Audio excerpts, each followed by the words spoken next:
చూడండి అర్థమైపోతుంది. సో, ఎండబెట్టిన నిమ్మ తొక్కలు, ఆరెంజ్ తొక్కలు, డ్రై రోజ్ పెటల్స్, కరక్కాయ అనేది మంగు మచ్చలకు చాలా బాగా యూజ్ అవుతుందన్నమాట.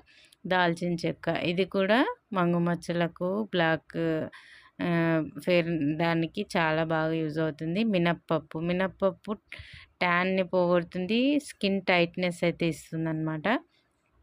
చాలా బాగా మంచిగా వర్క్ అవుతుంది. అండ్ పచ్చి శనగపప్పు మన స్కిన్ మీద ఉన్న ట్యాన్ అండ్ డార్క్నెస్ని పోగొడుతుందన్నమాట. మసూర్ దాల్ అంటే ఎర్రపప్పు, ఇదైతే అన్స్టాపబుల్, అసలు మన స్కిన్కి మంచి హెల్దీ ఐటమ్ అన్నమాట. అండ్ ఫ్లెక్స్ సీడ్స్ అనేది మన కొరియన్ గ్లాస్ స్కిన్ లాగా